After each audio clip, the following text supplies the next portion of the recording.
Hello, my name is Agatha, and this is the astrological reading for May 2016 for the sign of Aries. This is a very general reading. If you'd like a private consultation, please send an email to duniazad@gmail.com and I'd be delighted to work with you. So, in May 2016, the new moon happens on the 6th of May at 16 degrees of Taurus, and the full moon happens on the 21st of May at 1 degree of Sagittarius. In your case, Aries, the new moon, which talks about new beginnings, happens on your second house.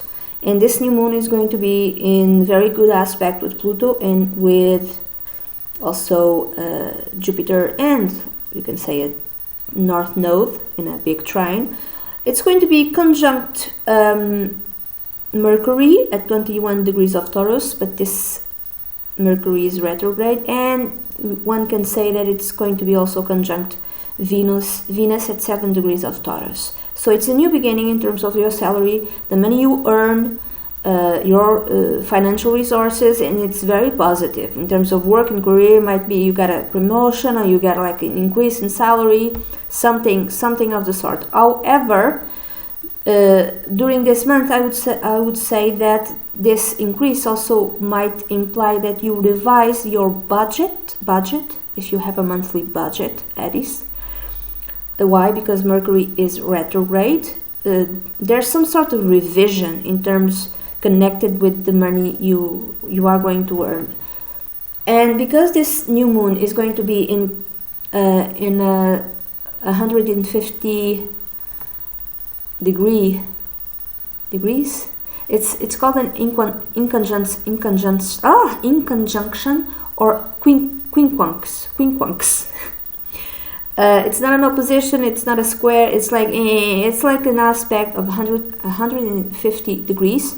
That's like a mild irritation, and it's going to form that aspect with Saturn in the 9th house in Sagittarius. So maybe you are indeed promoted and you earn more money, but this promotion might for some mean that you need to work more abroad. So you need to travel abroad. You might go to work abroad and you might have to travel abroad. So this money increase is going to be spent not in stuff that you want, but in hotel rooms, in traveling, in airplane fare, stuff like that. So it's not for fun. Another way is of reading this inconjunction or quincunx between the new moon and the Saturn in the 9th house is that maybe you are studying and you in college, and because now you have like an expansion, one can say, in your work, in your career.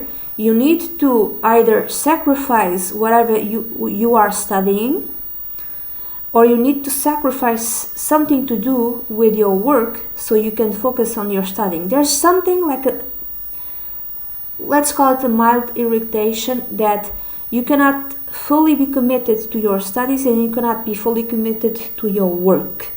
So you need to find a way to fulfill your duties and responsibilities connected with your work, and at the same time you need to find a way to fully be committed to your college work.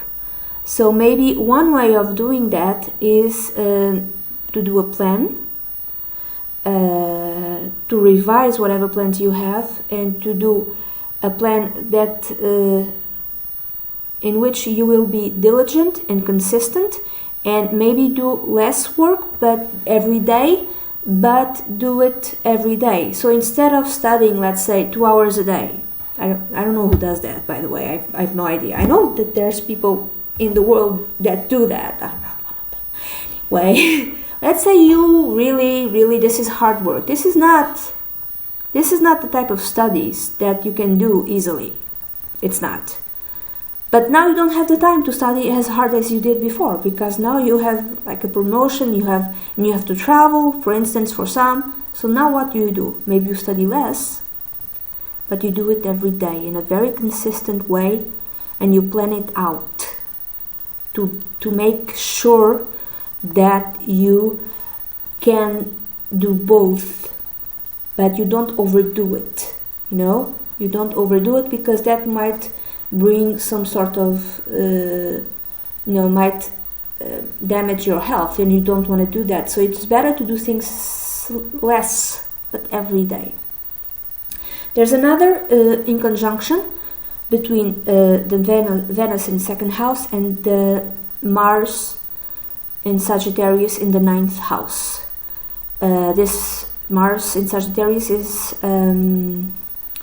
is retrograde. So Venus in Taurus has the ability, in the second house, has the ability to draw to her or to yourself the resources, the money, and all of that. But Taurus also is a relentless worker, reliable worker, and all of that, and kind of thinks, I would say, that you need to put in the work in order for you to have the resources that you need. I would say that maybe Mars is telling this Venus in your second house that if you just believe, Mars is in Sagittarius, if you just believe, have more faith in yourself, maybe you don't have to work so hard to gather the resources you need. And this Venus is telling Mars, because they are in conjunct 150 degrees apart, maybe this Venus is telling Mars the following: the Mars in Sagittarius wants to move, and it's retrograde, so it's kind of being stopped.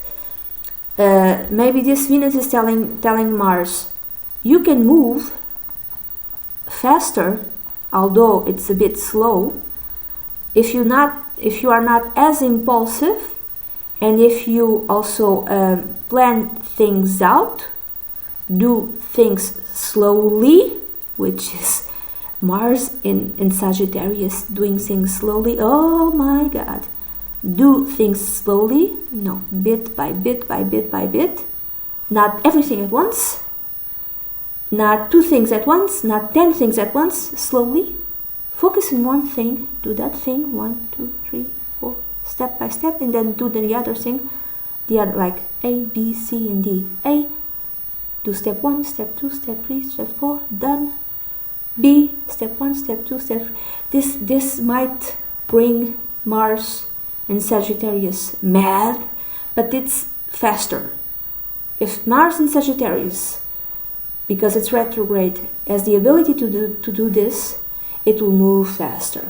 Okay, and then it will move faster. For instance, let's say that you, Aries, or some of you have to go to abroad. You have to go abroad. You have to go to Switzerland to work, and then you have to go to London, and then you have to go to Congo, and then you have to go to Australia, and you're like, man, oh my God, and you're like, ah.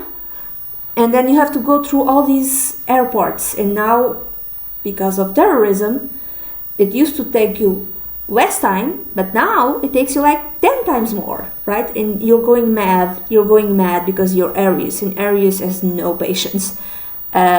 So what can you do? Let's say you can use the time that you are waiting in airports to plan things out for the following trips. So research the hotels where you are going to stay, like plan things out little by little, so when you arrive, you already know.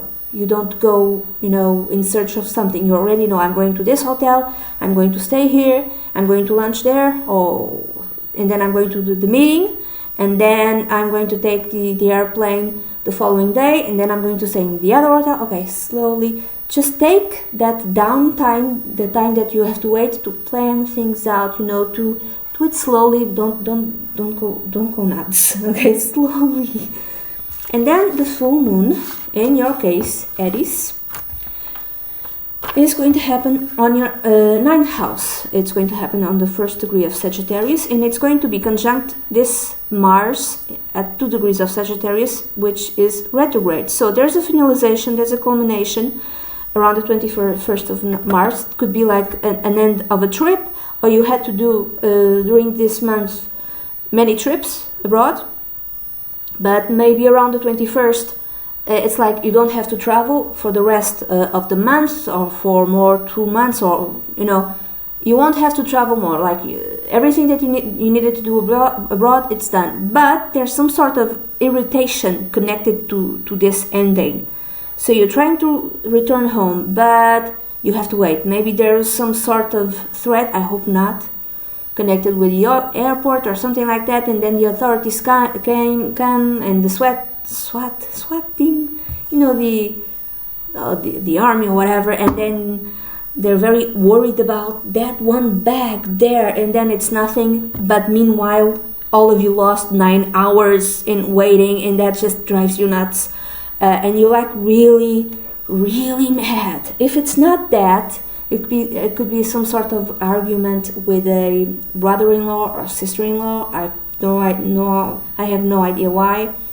Another way of reading this lunation in your 9th house is that you get a school result, college result from an exam, from a test, and you're not happy with the results. Were expecting like a higher mark, and your teacher, who is a jerk in your opinion, and he or she just took this point and took points out from stuff that makes no sense to you, because this person is very strict, and you were expecting like a higher mark and you didn't get that higher mark, so you're like really mad. Or it could be like the results, you get the results of how do you say, medical exams, and you don't like the results and you're really mad about it. Maybe your doctor tells you something like, you can no longer do this, you have to do that, you can no longer drink this or eat that, and you're like, oh my god, he or she is mad, that makes no sense. Or it could be like the result of some court case, and you do not like how it went, whatever the court case, and you don't like the result and you're really mad. So again, this is very general, Aries, for May 2016. If you'd like a private consultation, please send me an email to dunyazad@gmail.com. I'd be delighted to work with you. Bye bye.